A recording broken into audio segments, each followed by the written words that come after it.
सल्लल्लाहु अला हबीबिही मोहम्मद व आलिहि व अस्हाबिही अजमाइन। अस्सलाम वालेकुम माय यूट्यूब फैमिली, कैसे हैं आप सब? आई होप आप सब ठीक ठाक होंगे, खैरियत से होंगे, मज़े में होंगे। हम भी अल्हम्दुलिल्लाह बिल्कुल ठीक ठाक हैं, खैरियत से हैं। मेरी दुआ है कि अल्लाह ताला आप सबको शाद और आबाद रखें, जहाँ आप कदम रखें अल्लाह आपके लिए खैर और आसानी का मामला फरमाए, आमीन सुमा आमीन। शुरू करते हैं आज का ब्लॉग।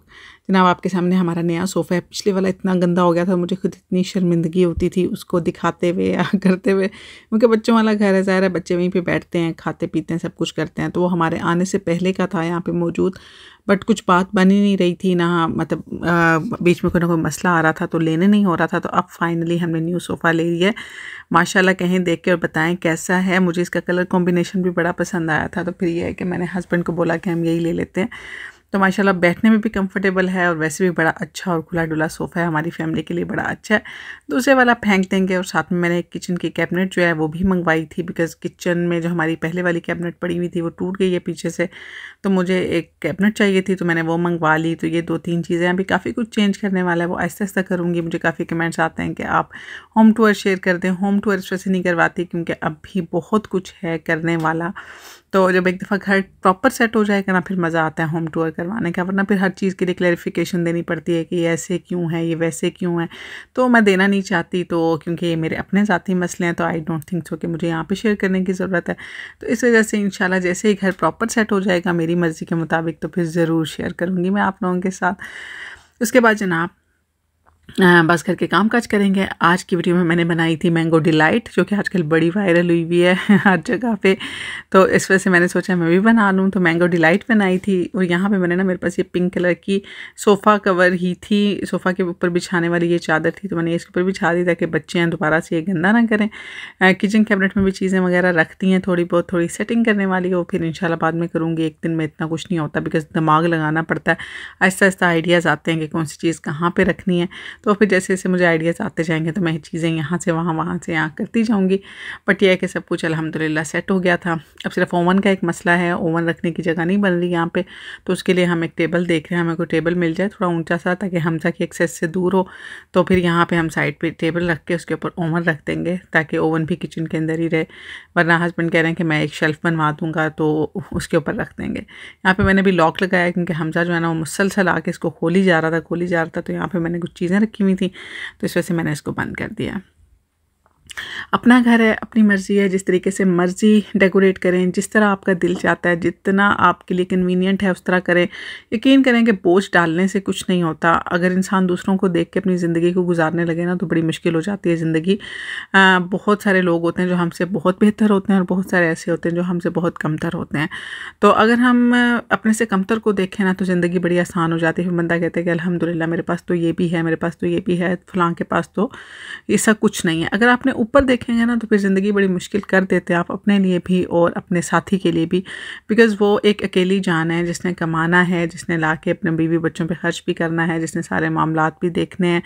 तो फिर वो अकेला बंदा जो है ना, उसको आप डिप्रेस कर देते हैं, स्ट्रेस का शिकार कर देते हैं। फिर ये ऐसी नौबत पहुँच जाती है कि फिर हलाल हराम का फ़र्क ख़त्म हो जाता है। बस इंसान कहता है कि पैसा चाहिए जहाँ से मर्ज़ी आए। तो मैं हमेशा यही, मेरे दिमाग में ये होता है कि जो भी हो वो कम हो लेकिन बरकत वाला हो। आहिस्ता आहिस्ता वक्त के साथ साथ चीज़ें जो है ना वो सेट होती जाती हैं। आजकल के दौर में हमारे दिमाग में बड़ी वो एक आ गई है ना, हर औरत के दिमाग में, नहीं जी हमारे खर्चे पूरे नहीं होते, हमारे मियाँ की पे बड़ी कम है। हत्ता कि इन्हीं खर्चों में, इन्हीं पेज में, इससे भी कम में हमारी माओं ने भी गुजारा किया हुआ है। अल्हम्दुलिल्लाह हमने बड़ी अच्छी अच्छी ज़िंदगियाँ भी गुजारी हुई हैं।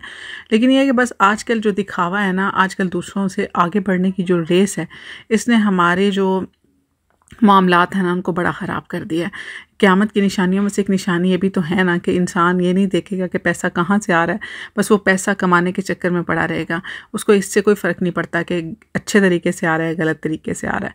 तो ये है कि अपने बच्चों को हलाल खिलाना है, ख़ुद खाना है।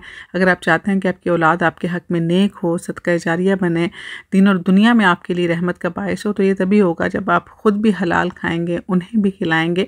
और उसके लिए फिर आपको कम में भी गुजारा करना पड़ता है, सब्र भी करना पड़ता है, बर्दाश्त करना पड़ता है, इंतज़ार करना पड़ता है, लेकिन अल्लाह देता ज़रूर है। सब्र का फल हमेशा मीठा होता है, कड़वा कभी नहीं होता। इसके अलावा एक और बात मैं बोलूँगी कि कभी भी किसी दूसरे को अपनी ज़िंदगी में इंटरफेयर करने की इजाज़त नहीं दें, क्योंकि अगर कोई दूसरा आपकी ज़िंदगी पे असरअंदाज हो रहा है ना, तो इसका मतलब है कि आपने उसको इजाज़त दी हुई है कि वो जिस तरीके से मर्ज़ी आपको टीज़ कर सकता है, आपको डिप्रेस कर सकता है, आपको स्ट्रेस दे सकता है। आप अपनी बाउंड्रीज सेट करें, चाहे आप फैमिली में रह रहे हैं, चाहे आपका फ्रेंड सर्कल है, चाहे आपका सोशल सर्कल है। आपको शुरू से ही अपनी कुछ बाउंड्रीज सेट करनी होती हैं कि कोई भी इससे आगे बढ़ के आपकी ज़िंदगी में इंटरफेयर मत करें। आप यकीन करें, मेरी भी फ्रेंड्स हैं, मेरा भी सब कुछ है। बहुत कोई क्लोज़ फ्रेंड हैं, एक दो, उनको इजाज़त है कि वो मेरी फैमिली के बारे में, मेरे बच्चों के बारे में, मेरे हस्बैंड के बारे में कोई बात कर सकती हैं, या मैं उनसे राय लेती हूँ और वो मुझे राय दे सकती हैं। वरना अदरवाइज़ मैंने कभी किसी को इस चीज़ की परमिशन नहीं दी कि वो एक हद से आगे मेरी फैमिली, मेरे बच्चे, मेरे हस्बैंड, मेरे घर में क्या हो रहा है, मेरा घर कैसा है, मेरे इन लॉज कैसे हैं, मेरा मेका कैसा है, मैं किसी को परमिशन नहीं देती। क्योंकि रिलेशन कोई भी हो, उसमें बाउंड्रीज़ बहुत ज़्यादा ज़रूरी होती हैं। आपको हर चीज़ के लिए एक बाउंड्री सेट कर देनी होती है कि ये रिश्ता, ये इंसान मेरे लिए बहुत ज़्यादा वैल्यू रखता है, इसके लिए, इसके बारे में मैं कोई भी गलत बात है, कोई भी चीज़ बर्दाश्त नहीं कर सकता। आपके पेरेंट्स होते हैं, आपके बच्चे होते हैं, आपके हस्बैंड होते हैं, या फिर कोई भी ऐसा इंसान जो आपके दिल के बड़ा करीब होता है। अगर आप किसी की एक दफ़ा बर्दाश्त कर लेते हैं, आप कहते हैं चलो खैर है, हल्का सा भी आपने मार्जिन दे दिया ना सामने वाले को कि चलो खैर है, कोई नहीं, गलती से हो गया होगा, गुस्से में आ गया होगा, अगली दफ़ा सही, तो फिर समझें कि वो बार बार होगा। जो चीज़ आपको बुरी लग रही है उसको पहली बार में ही क्लियर करें कि आई डोंट लाइक दिस, मुझे ये चीज़ बिल्कुल पसंद नहीं आई और ना ही मैं इसको आगे पसंद करूँगी, बराए मेहरबानी जितनी तुम्हारी हद है उसके अंदर ही रहो, इससे आगे नहीं जाना। आप देखेंगे कि बाज़ औक़ात ऐसा होता है कि जो लड़कियां होती हैं, उनके पेरेंट्स को, जो हस्बैंड्स होते हैं, वो बार बार इंसल्ट कर रहे होते हैं। रीज़न क्या होती है कि लड़कियां पहले दिन उस चीज़ को बर्दाश्त कर लेती हैं, वो कहती हैं चलो खैर एक दफ़ा नहीं करेगा। अगर पहले दिन ही आप सामने वाले को बोल दें हाँ भी जो मर्ज़ी, मैं तुम्हारे सामने खड़ी हूँ, मुझे जो कहना है कह लो, ख़बरदार मेरे पेरेंट्स, मेरे बहन भाइयों तक ना जाना, तो ये चीज़ जब होती है ना, जब आप स्टार्ट से एक लिमिट सेट कर देते हैं ना, फिर अगले बंदे को ज़रूरत नहीं होती, उसको पता होता है कि और किसी बात पे बोले ना बोलेगी, इस बात पे ज़रूर बोलेगी, ठीक है ना। और जो कहते हैं ना कि जो कभी कभार बोलता है ना, फिर उसका बोलना भी बड़ा एक हैवी होता है। तो इस वजह से अपना एक जो है ना, हर चीज़ में बिल्कुल अपने आप को लिटा ना दिया करें। बहुत सारी जगहों पे अपने आप को वैल्यू दें, अपने आसपास के अपने करीबी लोगों को वैल्यू दें, उनके लिए एक लिमिट सेट करें कि किसी को भी ये इजाज़त नहीं होनी चाहिए कि वो आपकी वजह से गुस्सा आप पे है या आपसे कोई प्रॉब्लम है तो वो आपके पीछे किसी और इंसान तक पहुंच जाए। तो इस चीज़ की इजाज़त किसी को नहीं मिलनी चाहिए, ठीक है ना। तो ये छोटी सी बात मैंने शेयर करनी थी। इनके पास वगैरह ऐसा होता है कि हम मार्जिन देते रहते हैं, फिर जब इंसान सामने वाला जो है ना वो बहुत खुल जाता है, फिर हम कहते हैं कि ये तो अब हद क्रॉस हो गई है, तब फिर कोई फ़ायदा नहीं होता लकीर पीटने का। उसके बाद एक और चीज़ मैंने शेयर करनी थी। मैंने काफ़ी वैसे भी लड़कियों को बताया था कि अगर आपके सामने कोई ऐसा इंसान है जो बहुत ज़्यादा गुस्सील है या आपकी बात नहीं सुन रहा है या आपकी बात सुनता नहीं है, तो उसके लिए आप ना एक कुरान पाक की आयत है, सुम्मुन बुकमुन उम्युन फ़हुम ला यर्जिऊन, सूरह बकरा की ही ये आयत है। आप इसको याद कर लें और जब भी ऐसे इंसान के सामने जाएँ, चाहे वो आपके हस्बैंड हैं, चाहे वो आपकी सास हैं, चाहे आपके इन लॉज में कोई हैं या आपका बॉस है या कोई भी है, जब भी आप उनके सामने जाएँ तो इस आयत को मुसलसल आप पढ़ते रहें।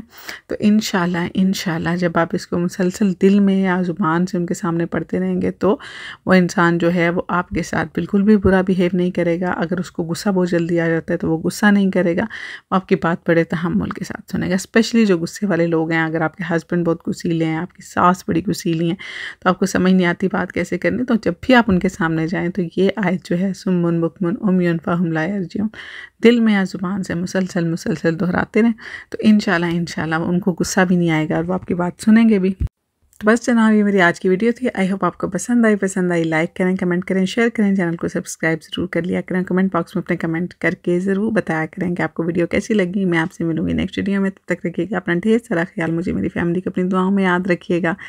अल्लाह हाफिज़।